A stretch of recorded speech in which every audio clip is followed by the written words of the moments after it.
Colin Kaepernick's workout was scheduled to be at the Falcons facility on Saturday, but 30 minutes before the workout was set to begin, Kaepernick announced he would be conducting his own workout at a local Atlanta area high school instead. Kaepernick's agent said they changed the venue because of the unusual liability waiver the NFL asked Colin to sign and because the league would not allow media to attend the workout. Kaepernick threw for 45 minutes in front of reps from 8 NFL teams, and afterwards Cap said he has been ready to play for the past 3 years and the ball is now in the league's court. So, Shannon, from all of this, what is your biggest takeaway? I'm disappointed with how Cap handled the situation. I think everybody knows that's watched this show for the last 3 years, Skip. I've been one of Cap's biggest supporters. You and I talked about this, I believe, every single day for about 3 or 4 months. When everybody else touched on it at the beginning and left the subject alone, you and I talked about it. I talked to Cap. I knew how much he wanted to get back into the league. And I even coined the term. I said, I said, Cap has been whiteball. That has not changed. But the way he handled this situation, Skip, now, he knew that he received this on a very short notice. He could have said, you know, my representative have just given me word that the NFL has set up a workout for me. I will get back to you as soon as I know more details. He jumped in head first.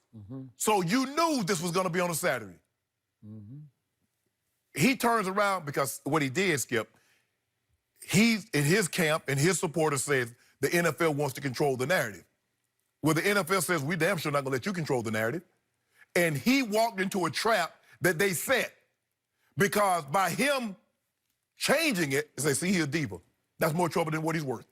Now, you had 25 was there because let me tell you what happens. And I'm going to put it in terms that people can understand. Skip Bayless, let's just say for the sake of argument, there's something going on. You don't really want to attend anyway. Okay. 30 minutes before you're supposed to get there, you receive a call said, we're moving the venue. What you think you're going to do? I'm good. Thank you. And that's what 25 did. That's what 17 of the 25 that were there, they said, nah, we good. Well, it's the drive. It's over an hour drive. It's in a Flowery Branch. North. That's what north. Way north. And this high school is south. Way south. And I know people say, well, but if they came there, they could have saw him play. Riverdale is like the airport, like 15, 20 minutes away. True. But they didn't want to be there to begin with. So this was my thing is, Skip, if you wanted the media to be there, you could have just scheduled your own workout. You see, what Cap is trying to do is Cap is trying to appease an audience that has no role in him getting a job. You can showcase your talent for the media all you want to. You can try to appease your fan base all you want to, but they will play no role in you getting a job. Cap, you show up to a job interview with a Kunta Kinte shirt? You trying to antagonize? I get it. Cap keeping it real. Cap gonna keep it real and keep being unemployed. Yep. Because the people, and then he came out as like belligerent, like angry. NFL 32 owners, Roger Goodell, stop running. Scouts, tell your bosses I'm Really? So you know what they saying? This is it. We good. Bruh. I came out here, those that saw me saw the way that I can still throw the football. I can still play at a very, very high level. All I want now, if anybody that's gonna watch this video, hopefully the people that were in attendance, they can go back and tell their people to bring me in for a closer look. I have no problem. But to defiantly say, bruh, when you're dealing with men of wealth and power, they do not like to be told what to do.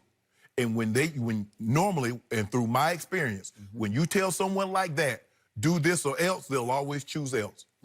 I thought there was a very, very small chance. I thought it was like on Saturn that he could get back. But this has moved way past Pluto. I don't see a scenario that Colin Kaepernick plays another down in the NFL. Unfortunately, I agree with every point you just made.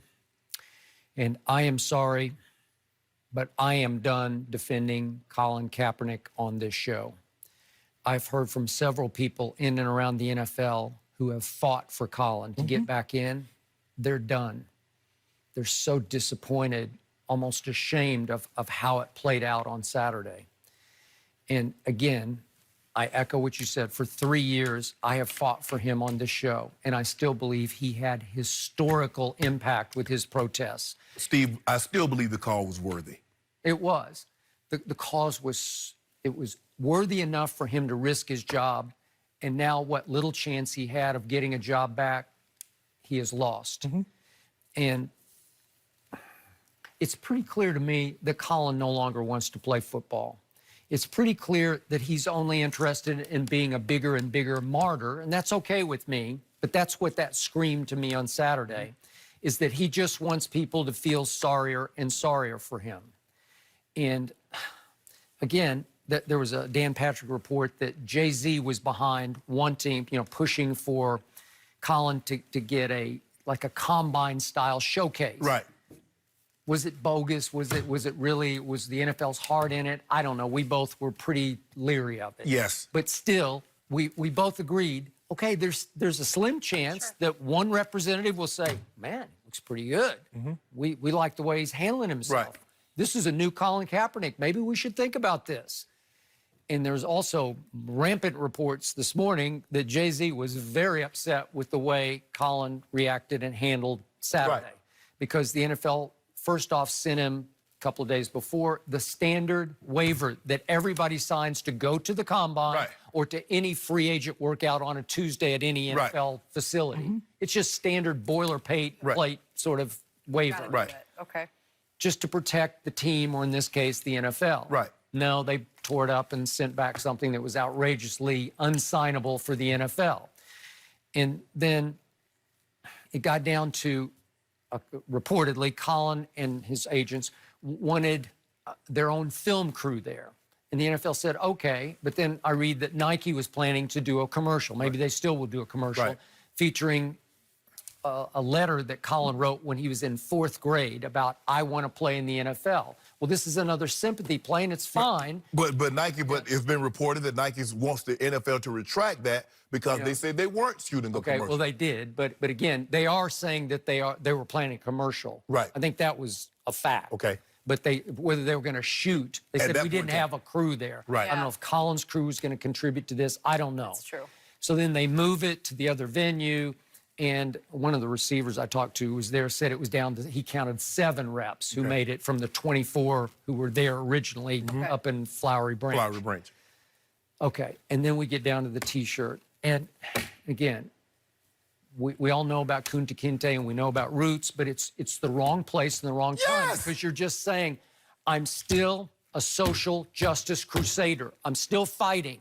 And you know and I know that these teams this is what they don't want right now. They're going to say, we're not going to give our stage back to you if you're still wanting to fight for what you believe is right, which no one has a problem. You do that. Right. You go do that on your own. But it's a job interview. Right. And that's not putting the foot forward that the NFL would want to see. Skip, it's just if let's just say Herbert or Joe Burrow, they're having a workout.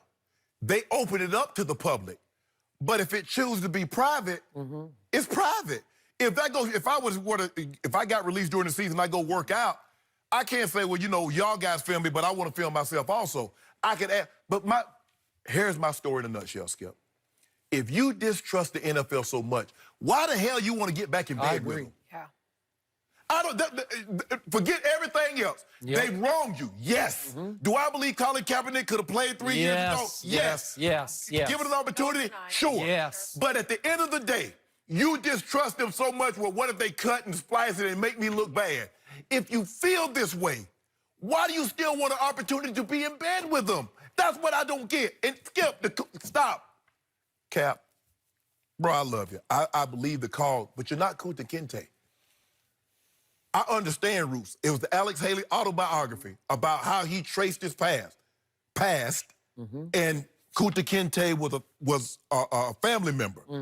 Cap, you're not that. Well, he was a slave. Yes. And he went And we need to stop this notion. Yep. You get stop, and you show up at a job. What job interview? You going to work for Goldman Sachs, or you going to work for some prominent law firm? You gonna show up at Fox Studios and you gonna show up with that shirt, and you want a job? It's a good example, though. It's a job. I get it, Skip, but you know what? People at the barbecue, Cap ain't sell out. Cap ain't sell out. No, I got it. Okay, I get all that. Yeah. But he's in the same place. But what has he accomplished? Cap ain't getting a job. Yeah, what has he accomplished? Okay, you could have played it this way. You could have played it straight. You could have showed up, and you could have balled out, because I think he threw the ball very well. Yes. And you could have said and done all the right things that needed to get said at this point. And then the ball goes right back in the NFL's court, and it's like everybody's saying, and? Skip. Now that's over. When people ask me, say, Shannon, you're a 7th round draft pick, and you made it in the NFL, and you end up winning the Super Bowl and going to the Hall of Fame. So what? I said, I went to work every day, and I said I needed to give the Denver Broncos and the Baltimore Ravens one reason to keep me. All cap. He could not give them a reason to say, hell no, go away. And he gave them 10. He did. Give them one reason. One. And Cap gave him numerous reasons. What he said, you see, I'm good. I just don't, Skip, if I don't trust you, I ain't got nothing for you. We can't do business together. We can't hang out. I'm good. You good? Okay, you cool. But if I don't trust is everything. Without that, I don't care how great a woman looks. I don't care how much she has. If I don't trust you, I can't be with you. That's interesting about So what? So what are we doing here, Cap? You don't trust the NFL. You're so defiant in your stance with the NFL. Yet, you could have said no. He could have easily said no to the NFL's offer, says I'm staging my own. But you know what? When he did that a couple of years ago, Skip, how many people showed up to watch him throw? Bottom line, I still greatly appreciate and honor all he did for that cause. Yes. He risked his job. Yes. And he lost his job. Yes. And I'm afraid it's going to stay lost. Yes. Okay. All right. Possibly the end of a chapter here on the show with Kaepernick. Appreciate both of your opinions there on that one. We're going to shift gears back to the Cowboys. If they're actually looking like a legit Super Bowl threat, and yeah, we're going to talk about it, Shannon. Sorry, LaDainian Tomlinson, though, he is here. I'm looking forward to it. He joins us now.